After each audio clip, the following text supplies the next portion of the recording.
Assalamualaikum warahmatullahi wabarakatuh. Semoga kita mendapat bimbingan Allah Subhanahu wa Ta'ala menuju jalan yang lurus. Namun sebelum itu, silahkan tulis sholawat di kolom komentar sebagai pertanda penghormatan dan kerinduan kepada Rasulullah Shallallahu Alaihi Wasallam. Namanya adalah Sari, seorang polwan muda yang cantik dengan rambut pendek yang selalu rapi. Ia wanita tangguh, penuh disiplin, dan tak pernah gentar menghadapi bahaya. Namun, siapa sangka, kehidupannya yang selama ini penuh kepastian harus berakhir di sebuah pulau terpencil bersama seorang pemuda yang bahkan tak pernah ia bayangkan sebelumnya. Kisah ini bermula ketika Sari bertugas mengawal tahanan di sebuah kapal polisi laut. Malam itu, ombak menggila, badai datang tanpa aba-aba. Kapal tempatnya bertugas dihantam ombak besar, pecah berkeping-keping. Semua orang panik, teriakan meminta tolong bercampur dengan suara angin yang meraung-raung. Sari berusaha menyelamatkan diri, berpegangan pada puing-puing kapal sambil bertahan dari terjangan gelombang yang ganas. Ketika fajar menyingsing, Sari terbangun dengan tubuh lemah, terdampar di sebuah pantai berpasir putih. Ia tidak sendirian. Seorang pemuda berkulit legam dengan rambut ikal berdiri di dekatnya, menatapnya dengan sorot mata penuh kekhawatiran. "Kau sudah sadar?" Suara lelaki itu serak, tanda ia telah banyak berteriak sebelumnya. Sari masih linglung, tubuhnya terasa sakit di sana-sini. "Di mana aku?" "Pulau ini. Tempat tinggalku," jawab lelaki itu pelan. "Namaku Bima." Bima, seorang nelayan muda miskin yang hidup sebatang kara di pulau terpencil ini. Ia sudah lama tinggal di sini, sejak kapal kecilnya terseret badai dan tak ada yang datang menjemputnya kembali. Hari-hari berlalu. Sari yang awalnya begitu bertekad mencari cara untuk kembali ke dunia asalnya, perlahan mulai menerima kenyataan. Setiap pagi, ia dan Bima berjalan menyusuri pantai, mencari kayu bakar, berburu ikan dengan tombak kayu, dan menunggu kapal yang entah kapan akan melintas. Tapi pulau ini sepi. Tak ada tanda-tanda kehidupan lain selain mereka berdua. Di bawah langit senja, di tepi pantai yang sepi, seringkali mereka duduk bersama, berbincang tentang kehidupan masing-masing. "Kau tidak takut tinggal sendiri di sini?" tanya Sari suatu malam. "Aku sudah terbiasa. Dulu aku ingin kembali, tapi laut terlalu kejam," jawab Bima dengan tatapan menerawang. "Sekarang aku punya teman di sini. Itu sudah cukup." Sari tersenyum, untuk pertama kalinya sejak ia tiba di pulau itu. Hari demi hari berlalu, kebersamaan mereka tumbuh menjadi sesuatu yang lebih dalam. Sari yang selama ini terbiasa hidup dalam aturan dan kedisiplinan mulai mengenal kehangatan sederhana yang tak pernah ia rasakan sebelumnya. Bima yang pendiam dan penuh luka masa lalu menemukan seseorang yang bisa ia jaga dan lindungi. Mereka tak pernah mengucapkan kata cinta, tapi setiap gerakan, setiap tatapan, setiap kebersamaan mereka, semuanya adalah bukti cinta yang tak perlu diungkapkan dengan kata-kata. Suatu hari, Sari menatap laut yang membentang luas. "Bagaimana jika suatu saat ada kapal datang menjemput kita?" Bima terdiam, lalu menunduk. "Kau ingin pergi?" Sari menghela napas panjang. Ia melihat wajah Bima yang keras namun penuh kelembutan. Tangannya meraih tangan pemuda itu. "Dulu aku ingin kembali, tapi sekarang aku tidak yakin bisa meninggalkan tempat ini." "Meninggalkanmu?" Malam itu, di bawah cahaya bulan yang terang, mereka mengucapkan janji sederhana. Tak ada cincin, tak ada saksi, hanya deburan ombak dan desir angin yang menjadi pengantar cinta mereka. Mereka memilih tinggal di pulau itu, hidup dengan sederhana, mencintai satu sama lain dengan cara yang tak banyak orang pahami. Dan begitulah, kawan, Cinta itu bukan soal tempat atau keadaan. Kadang, ia ditemukan di tempat yang tak terduga, dengan orang yang bahkan tak pernah kita bayangkan sebelumnya. Hari-hari berlalu, dan Sari serta Bima semakin terbiasa dengan kehidupan di pulau terpencil itu. Mereka membangun sebuah pondok kecil di dekat hutan, tak jauh dari pantai. Atapnya terbuat dari daun rumbia yang mereka anyam bersama, dindingnya dari bambu yang mereka potong dan susun dengan hati-hati. Tidak megah, tapi cukup untuk melindungi mereka dari hujan dan angin malam yang dingin. Setiap pagi, Bima pergi ke laut dengan jaring buatannya sendiri, sementara Sari mengumpulkan kayu bakar dan mencari buah-buahan di dalam hutan. Seiring waktu, Sari semakin ahli dalam bertahan hidup. Ia belajar membuat tombak dari kayu, memasak dengan api unggun, dan bahkan membantu Bima menjaring ikan. Suatu hari, saat mereka duduk di tepi pantai menikmati hasil tangkapan mereka, Sari menatap Bima yang sedang mengikat jaring. "Kau tidak pernah ingin kembali ke dunia luar?" tanya Sari. Bima menghela napas, menatap laut yang membentang luas. "Dulu aku sangat ingin pulang. Tapi sekarang..." Ia menoleh ke arah Sari, tersenyum kecil. "Aku tidak bisa membayangkan hidup tanpa kau di sini." Sari tersenyum, tapi dalam hatinya ada kebimbangan. Kadangkala, ia masih teringat pada kehidupan lamanya, seragam kebanggaannya, rekan-rekan kerjanya, dan impian yang dulu ia kejar. Tapi, setiap kali ia melihat Bima, melihat cara lelaki itu merawatnya, menjaga kebutuhannya, ia merasa bahwa mungkin inilah takdirnya. Mereka terus menjalani hidup di pulau itu dengan penuh cinta dan kebersamaan.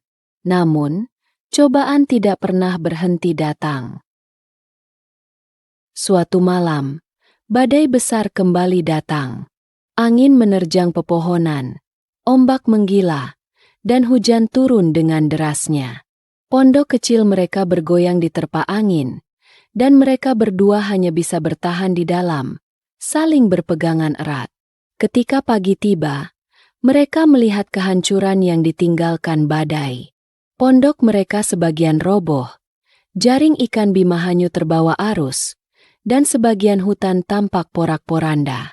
"Kita harus membangun kembali semuanya," kata Sari dengan nada tegar.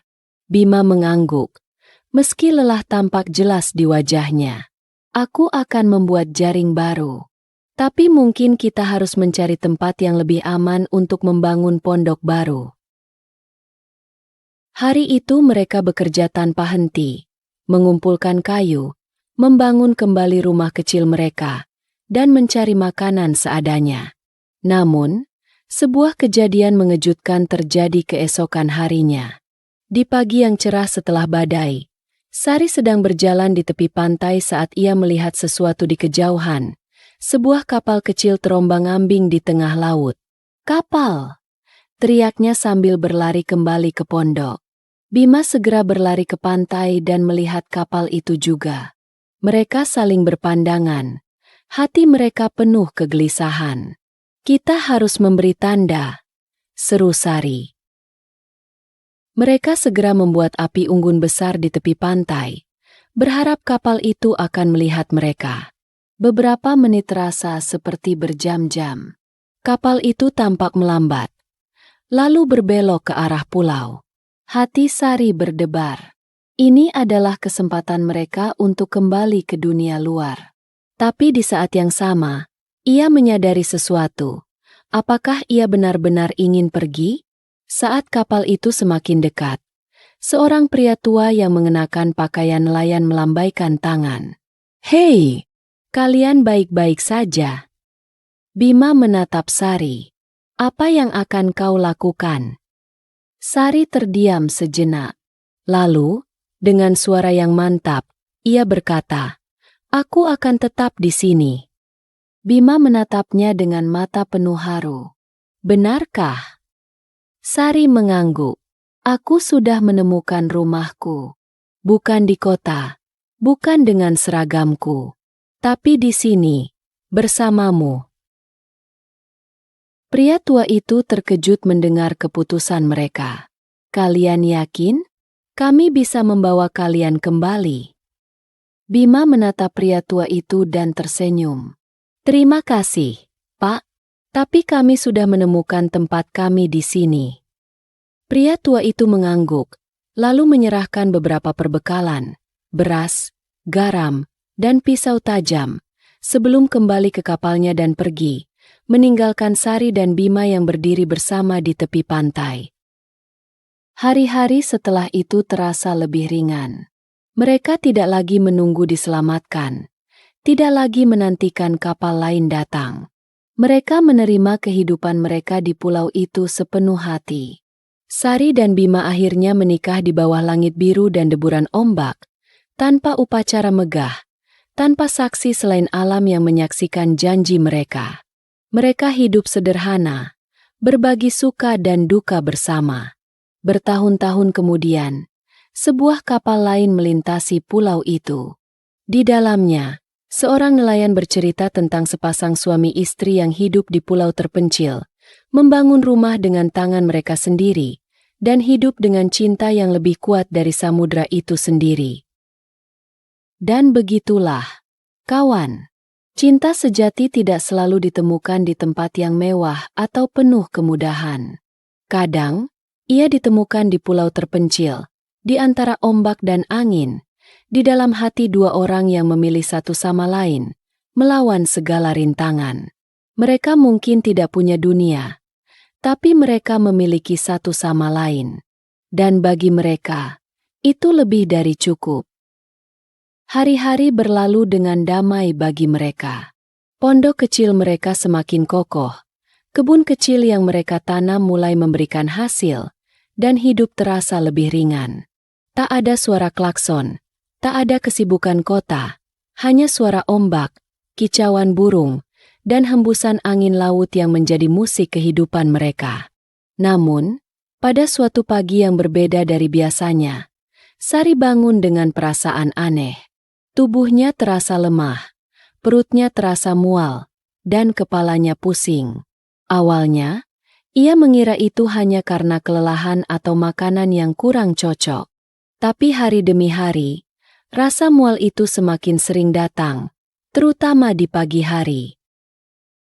Bima yang selalu memperhatikannya mulai merasa khawatir. "Kau sakit?" tanyanya suatu malam ketika mereka duduk di depan api unggun. Sari menggigit bibirnya, ragu untuk mengungkapkan apa yang ia curigai. "Aku tidak tahu, Bima. Tapi aku merasa berbeda." Bima menatapnya dengan penuh perhatian. "Berbeda bagaimana?" Sari menghela napas panjang. "Aku terlambat. Beberapa minggu." Bima terdiam sejenak. Matanya membesar. "Maksudmu?" Sari mengangguk pelan. "Aku pikir. Aku hamil." Sejenak keheningan menyelimuti mereka. Ombak masih berbisik di kejauhan. Angin malam tetap berhembus, tapi dunia mereka seakan berhenti. Bima menatap Sari dengan mata yang berbinar-binar. "Sari, ini luar biasa." Sari tersenyum, tapi di dalam hatinya ada sedikit kekhawatiran.